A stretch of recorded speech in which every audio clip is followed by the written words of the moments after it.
That may be the greatest catch I've ever seen in my life. Okay, let's get into this. Let's talk about these wide receiver rankings from the Dynasty rankings that we posted over on Patreon the other day. And I will say right away, guys, that these rankings are extremely difficult to do. I mean, I encourage you to sit down and make your own list of rankings for the top 60 wide receivers in Dynasty, because at running back, at quarterback, at tight end, it's very easy. I mean, especially at running back, you see the difference between the running back 1 in Christian McCaffrey and the running back 12 in a J.K. Dobbins. And I mean, that gap is massive. That is very, very easy to see. But the difference between your wide receiver 1 and your wide receiver 12, a guy like a DK Metcalf, and I don't even remember who we have at wide receiver 12. Maybe it's someone like a CeeDee Lamb. I think CeeDee Lamb's a little bit higher than that, but y'all get the point. I mean, it's going to be so much harder to try to find the difference between those two wide receivers than you're finding at the other positions. So because of that, I've actually made 2 adjustments already to these Dynasty rankings with people arguing me about them on Patreon, and both of them were done at the wide receiver position, but we'll talk about those at the end of the video. And now, before we get into it, guys, please go down there, drop that like, leave a comment telling me anything that you think is wrong with the rankings and why I need to make an adjustment. Most likely, I'm not going to, but occasionally there's an argument so good that I can't do anything about it but listen. And yeah, subscribe to the channel if you have not already. I mean, if you aren't subscribed, I don't know what you're doing with your life. I don't know what I need to do to get you to subscribe. I mean, maybe I need to come out here with like a little sombrero, or maybe I need to come out here and do a dance to start the video every time. But hit that subscribe button, hit that bell, join notification gang, come out here for these video premieres. It's a great time. Now let's dive into DK Metcalf as our wide receiver 1. And now this hurts to say, because DK Metcalf at the beginning of the offseason, when we had the Russell Wilson rumors, I went out there and I sold him in multiple leagues. I saw the Russell Wilson rumors and I went, you know what?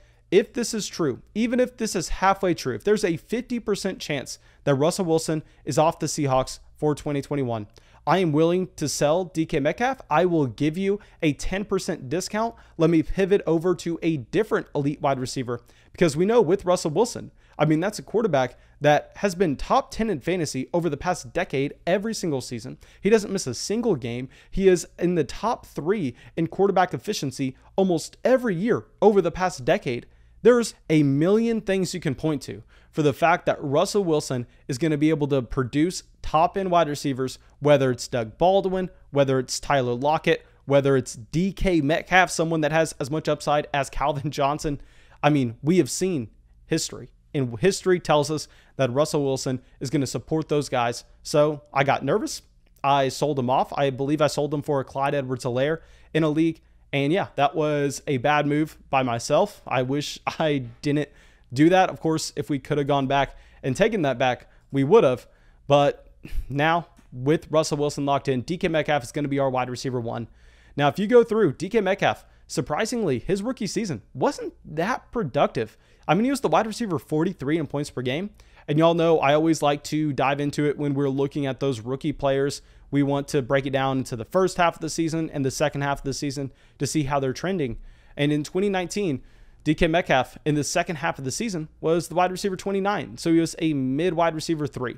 But with DK Metcalf, we have to remember the scouting report coming out on him coming into the NFL draft. A lot of people were worried because at Ole Miss, he only ran his routes on one side of the field. I can't remember if it was left or right, but that was definitely a thing. And he had a very limited route tree. And a lot of people were looking at Metcalf going, well, you know what? If he hits, he can be the best wide receiver in the NFL, but the likelihood of him hitting is going to be very small. I mean, that's the reason why he fell to the very end of the second round from the Seattle Seahawks, is because he was viewed as a very raw wide receiver. He didn't have that many games at Ole Miss due to injury concerns.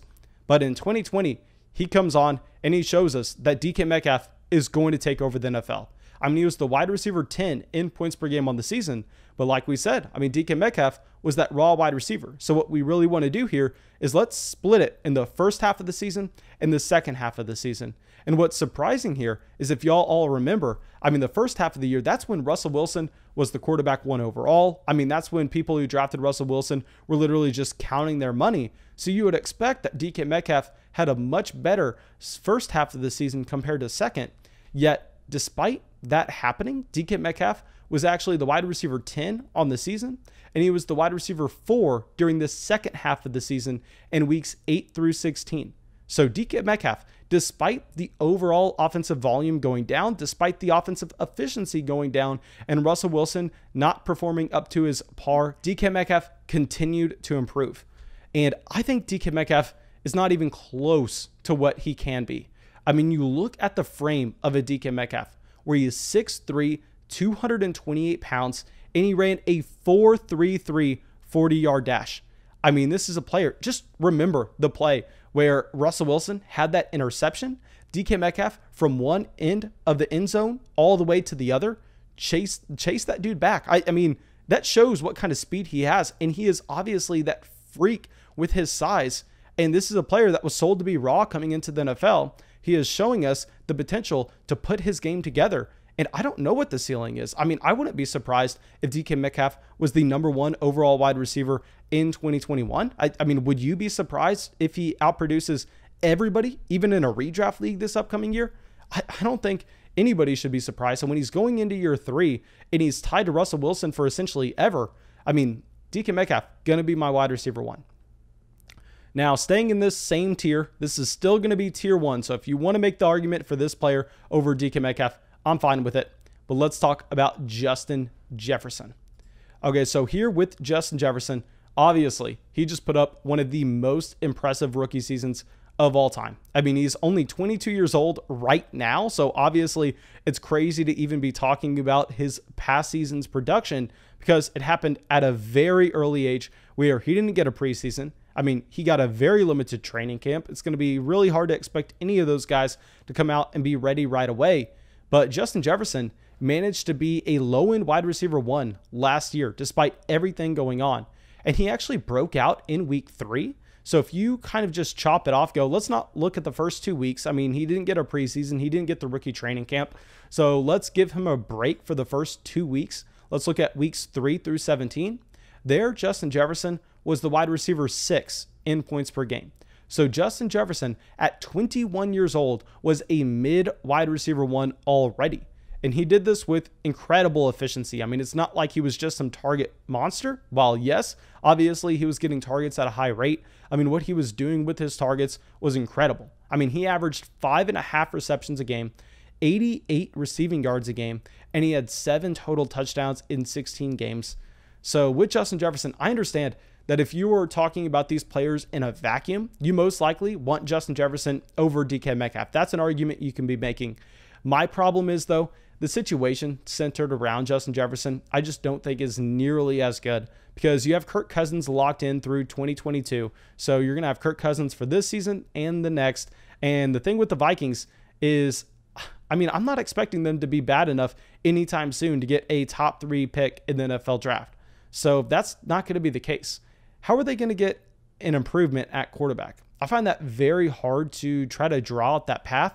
So I think you're going to find it difficult to see Justin Jefferson with an elite level passer like a Russell Wilson anytime soon. And he also has Adam Thielen locked into this team through 2022 with his contract as well.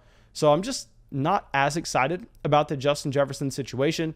But if you're looking at the rookie season production, I mean, you can easily make the argument that Justin Jefferson should be the wide receiver 1 in Dynasty. And that's how we're breaking down these tiers. I mean, to be completely transparent, when I break down the tiers, I go, okay, so let's make tier 1. What wide receivers am I fine with anybody arguing to be the wide receiver 1 overall? I mean, if you want to present an argument, I'm going to say, man, maybe I don't agree with you, but I can't argue with it. I mean, you have valid points. So if you have Justin Jefferson as your own Dynasty wide receiver 1, yeah, it's nothing I can disagree with. And the same thing here with our last tier 1 wide receiver. It's going to be A.J. Brown. So A.J. Brown, before the Julio Jones trade, was actually my wide receiver 1 in Dynasty. I mean, I had A.J. Brown at wide receiver 1 because we were looking at this Tennessee Titans team and we were going, well, I mean, who are they going to throw the ball to? A.J. Brown can easily get 28% of his team's targets this upcoming season. And he has been historically efficient through the first 2 years of his NFL career. And if he's getting that kind of volume, I mean, who knows what to expect. But obviously, Julio Jones coming in is going to temper those expectations slightly. A.J. Brown, a little bit older than Justin Jefferson, just turned 24 years old. And he was a mid-second round pick in 2019, right alongside DK Metcalf. and prototypical size here. I mean, you love to see the size, 6 foot, 226 pounds.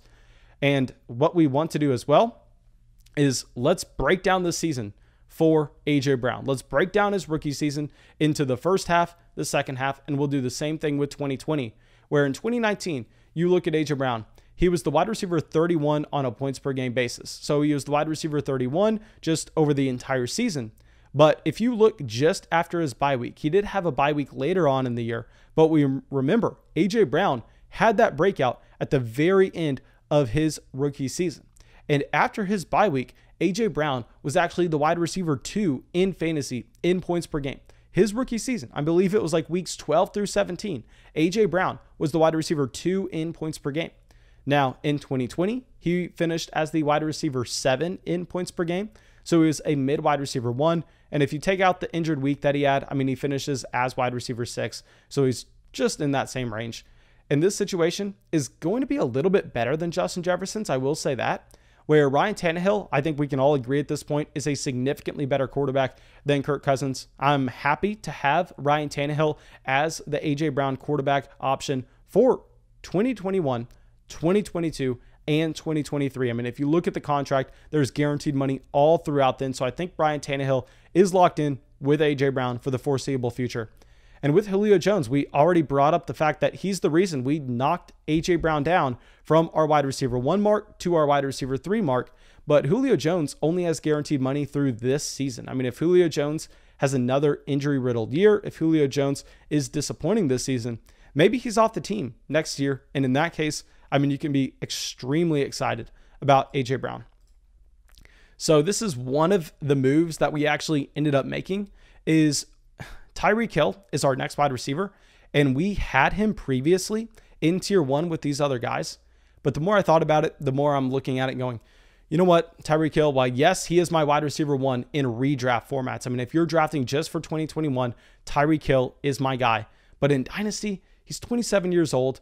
I mean, he has only signed with this team for 2 more seasons, and I know they're going to do everything they can to bring Tyreek Hill back, but that's not a guarantee. So let's not just assume it's going to happen.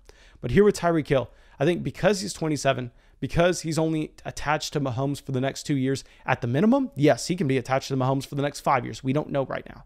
But I think that's going to make him a tier 2 player. But it's nothing against Tyreek Hill himself. I mean, you go through and he has been historic over the past 3 years with his consistency in his production.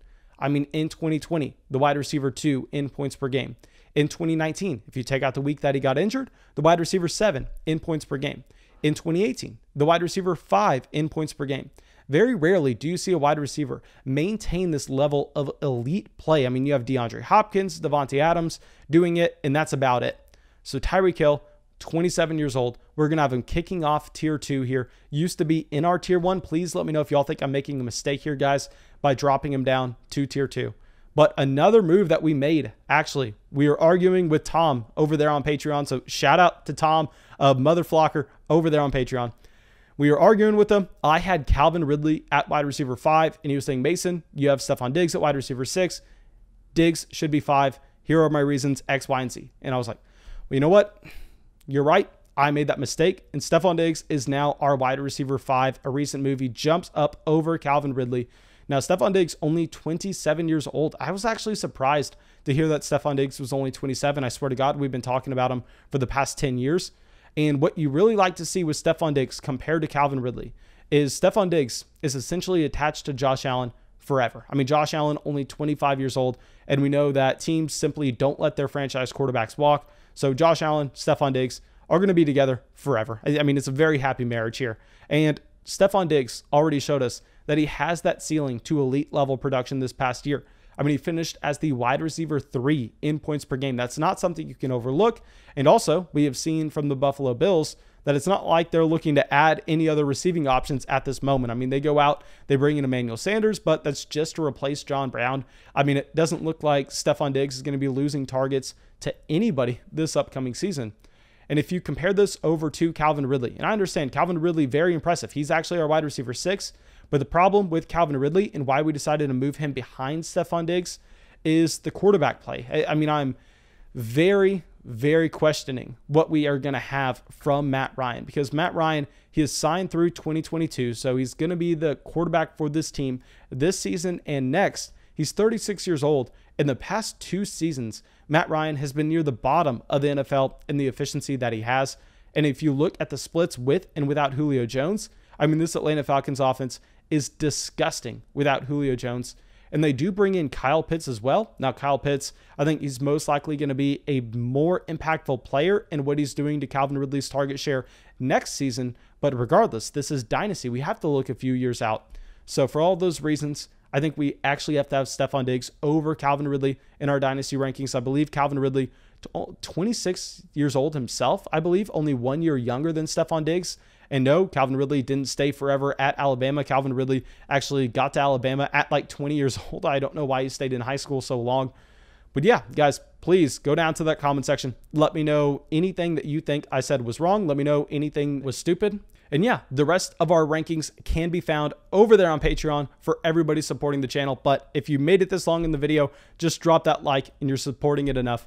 And yeah, thank you so much, guys, and I'll see y'all with the video tomorrow. I want to give a big thank you for everyone joining the flock over there on Patreon. In Castro, Brian, Mike, Jay, Samuel, Billy, Rocky, Bailey, Zachary, and Andrew.